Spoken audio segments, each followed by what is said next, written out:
Bienvenidos queridos amigos a su programa Con la Biblia en sus oídos, lecturas y meditaciones diarias de la palabra de Dios. Hoy Isaías 28. Ay de la corona de soberbia de los ebrios de Efraín y de la flor caduca de la hermosura de su gloria, que está sobre la cabeza del valle fértil de los aturdidos del vino. He aquí, Jehová tiene uno que es fuerte y poderoso, como turbión de granizo y como torbellino trastornador, como ímpetu de recias aguas que inundan con fuerza de arriba a tierra. Con los pies será pisoteada la corona de soberbia de los ebrios de Efraín, y será la flor caduca de la hermosura de su gloria, que está sobre la cabeza del valle fértil, como la fruta temprana, la primera del verano, la cual apenas la ve el que la mira, se la traga tan luego como la tiene a mano. En aquel día Jehová de los ejércitos será por corona de gloria y diadema de hermosura al remanente de su pueblo, y por espíritu de juicio al que se sienta en juicio, y por fuerzas a los que rechacen la batalla de la puerta. Pero también estos erraron por el vino, y con la sidra se entontecieron. El sacerdote y el profeta erraron con sidra, fueron trastornados por el vino y se aturdieron con la sidra, erraron en la visión, tropezaron en el juicio, porque toda mesa está llena de vómito y suciedad hasta no haber lugar limpio. ¿A quién se enseñará ciencia o a quién se hará entender doctrina? ¿A los destetados? ¿A los arrancados de los pechos? Porque mandamiento tras mandamiento, mandato sobre mandato, reglón tras reglón, línea sobre línea, un poquito aquí, otro poquito allá, porque en lengua de tartamudos y en extraña lengua hablará a este pueblo, a los cuales él dijo: este es el reposo, dad reposo al cansado, y este es el refrigerio, mas no quisieron oír. La palabra pues de Jehová les será mandamiento tras mandamiento, mandato sobre mandato, reglón tras reglón, línea sobre línea, un poquito aquí, otro poquito allá, hasta que vayan y caigan de espaldas y sean quebrantados, enlazados y presos. Por lo tanto, varones burladores, que gobernáis a este pueblo que está en Jerusalén, oíd la palabra de Jehová. Por cuanto habéis dicho: pacto tenemos hecho con la muerte, e hicimos convenio con el Seol, cuando pase el turbión del azote, no llegará a nosotros, porque hemos puesto nuestro refugio en la mentira, y en la falsedad nos esconderemos. Por lo tanto, Jehová el Señor dice así: he aquí que yo he puesto en Sión por fundamento una piedra probada, angular, preciosa, de simiente estable. El que creyere no se apresure. Y ajustaré el juicio a cordel, y a nivel la justicia, y granizo barrerá el refugio de la mentira, y aguas arrollarán el escondrijo. Y será anulado vuestro pacto con la muerte, y vuestro convenio con el Seol no será fuerte. Cuando pase el turbión del azote, seréis de él pisoteados.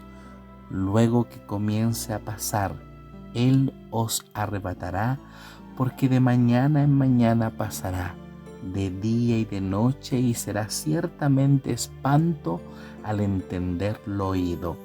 La cama será corta para poder estirarse, y la manta estrecha para poder envolverse, porque Jehová se levantará como en monte Perazim, y como en el valle de Gabaón se enojará, para hacer su obra, su extraña obra, y para hacer su operación, su extraña operación.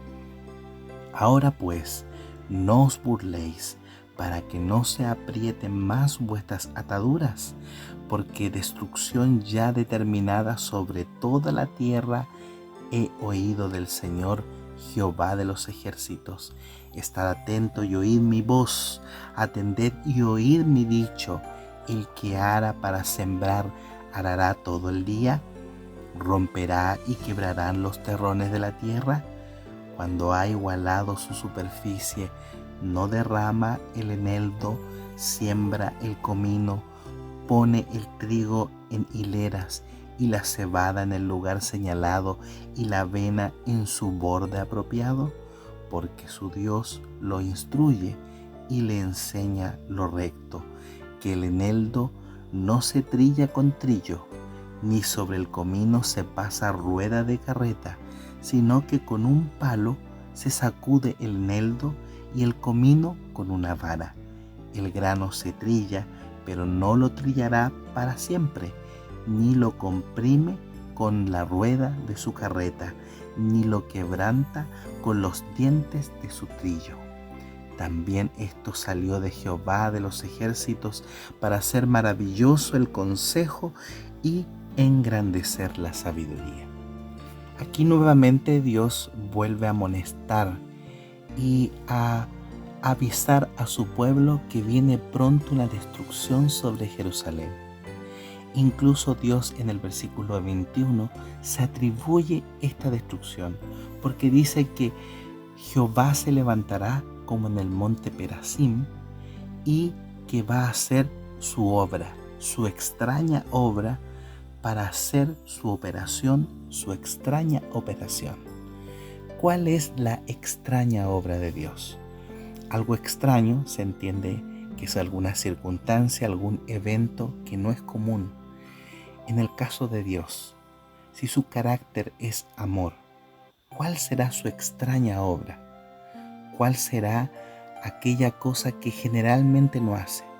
Bueno, algo que Él no hace es castigar. Un día un conocido me dijo, Dios en el Antiguo Testamento es un Dios castigador. Entonces yo le dije sorprendido, ¿y por qué Dios es un Dios castigador en el Antiguo Testamento? Bueno, porque siempre aparece castigando a los pueblos, al pueblo de Israel. Entonces Él es un Dios castigador. Entonces yo le dije dos cosas muy importantes. Primero, que el porcentaje de intervenciones divinas directas donde Dios castiga con una destrucción o alguna circunstancia adversa, el porcentaje es muy poco considerando todas las veces o todos los actos de misericordia que Dios hace con su pueblo. Por tanto, podríamos decir que, como segundo argumento, que Dios castiga, pero no es un Dios castigador.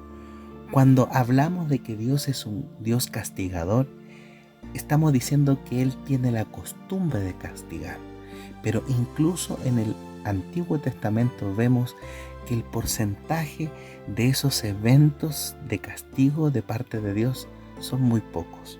Por tanto, Él no es castigador, porque no es su costumbre el castigar, el llevar un juicio a una nación antes de que Jesús venga. Por tanto, Él hace castigo, pero no es castigador. Podemos decir, como dice la Biblia, que el Señor es grande en misericordia y tardo para la ira. Por eso se habla de su extraña obra. La extraña obra es aquella que Él hace en momentos muy circunstanciales y muy excepcionales, como castigar, destruir, llevar un juicio a una nación o a una persona. Dice que esta extraña obra se hace para hacer su operación, su extraña operación. ¿A qué se refiere con eso? Bueno, Dios tiene objetivos mucho más amplios. Nosotros no tenemos toda la información de por qué existe el castigo divino en algunas circunstancias específicas de la historia del mundo. lo más probable es que por medio de esa destrucción, Dios, como nuestro creador, como el médico de los médicos, extrae la maldad ya en extremo avanzada de un pueblo, de una nación, y la extrae así como el médico extrae un tumor de un cuerpo para que no contamine a todo el cuerpo. Es lo mismo que Dios hace de una manera más macro. Él lamentablemente tiene que hacer esta extraña obra, esta extraña operación para poder evitar que el mal avance a otras naciones y de esa manera el ser humano se autodestruya. Porque fíjese que el versículo 22 nos dice que la propia maldad del ser humano los aprieta más, aprieta más esas ataduras y los lleva más a la destrucción.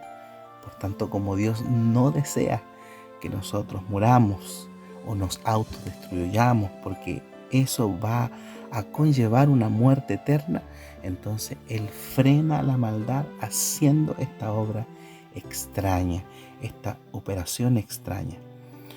Quizás pensemos en lo que hace un médico.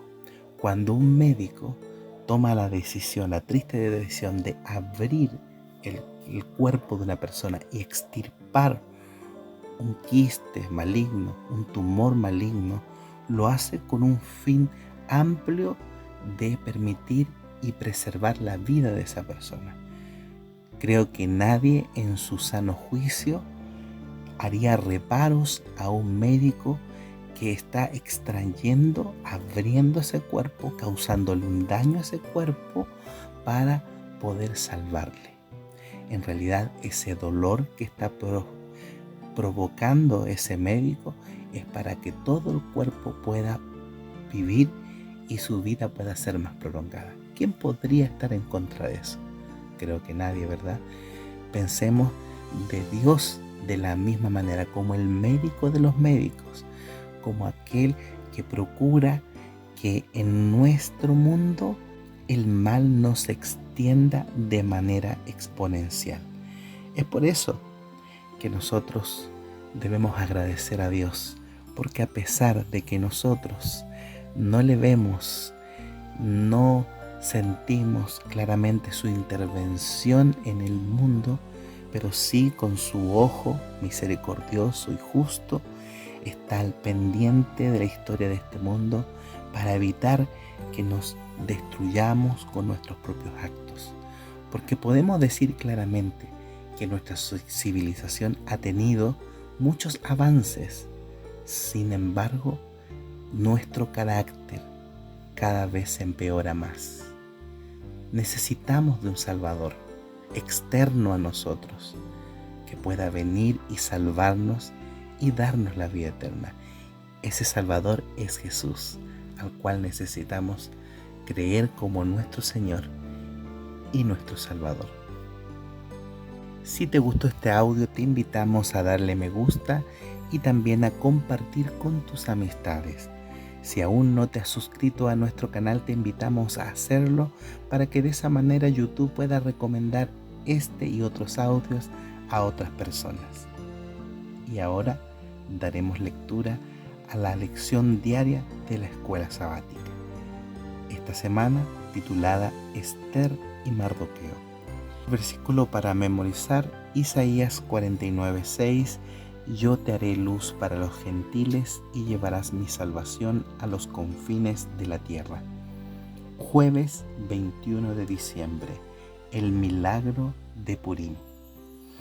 Los comentaristas llevan milenios señalando que el nombre de Dios no aparece en el libro de Esther.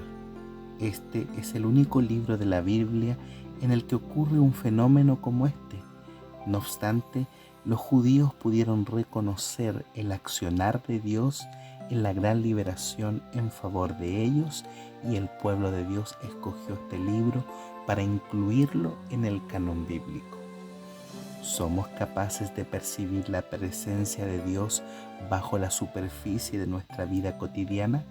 Las acciones de Dios pueden asumir la apariencia de acontecimientos normales y naturales, y si no les prestamos mucha atención, no notaremos la presencia de Dios. Lea Esther 9 del 1 al 12. ¿Cuál fue el resultado del esfuerzo de Esther? Esther 9 del 1 al 12. En el mes 12º, que es el mes de Adar, a los 13 días del mismo mes, cuando debía ser ejecutado el mandamiento del rey y su decreto, el mismo día en que los enemigos de los judíos esperaban enseñorearse de ellos, sucedió lo contrario, porque los judíos se enseñorearon de los que los aborrecían.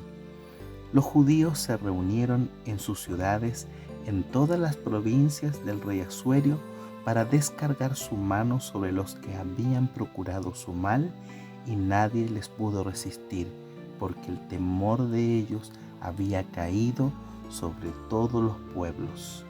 Y todos los príncipes de las provincias, los sátrapas, los capitanes y oficiales del rey apoyaban a los judíos, porque el temor de Mardoqueo había caído sobre ellos.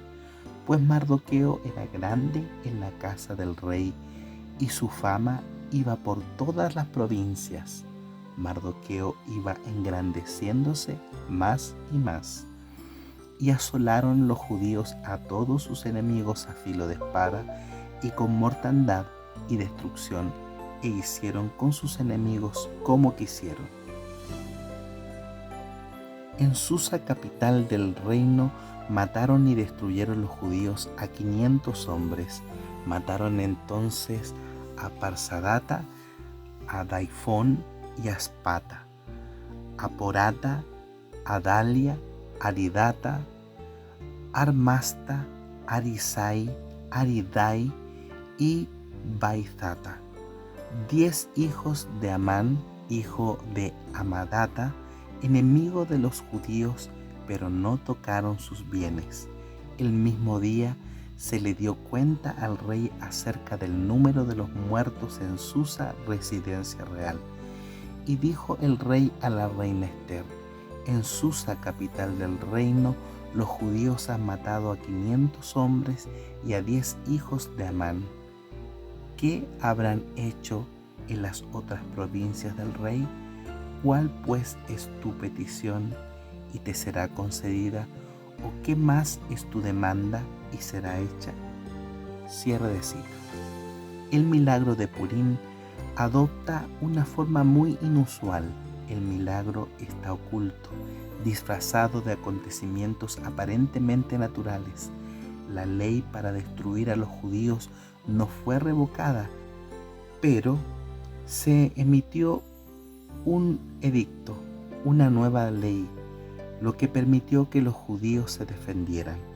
Además, observa que sucedió algo más y cómo Dios obró mediante estos acontecimientos. Los persas notaron las acciones de Dios en favor de los judíos y el resultado, y muchos de los otros pueblos se hacían judíos. Esther 8:17. Este es un gran ejemplo de cómo el Señor pudo obrar para llevar a las almas perdidas al conocimiento de Él. Los dirigentes del pueblo judío reconocieron la obra de Dios. Cuando los judíos salieron victoriosos en su defensa, declararon una fecha anual llamada Purim, en conmemoración y celebración de esta victoria. Continúa siendo una tradición dedicar estos días festivos a dar gracias a Dios para recordar su liberación. Desafío: ora para que Dios te dé el valor de compartir algo que Él ha hecho en ti con una de las personas de tu lista de oración esta semana. Desafío avanzado: comienza un diario de pequeñas o grandes cosas especiales que Dios hace por ti. Revísalo y ora para que Dios traiga estas cosas a tu mente en el momento justo para que puedan compartirlas con alguien.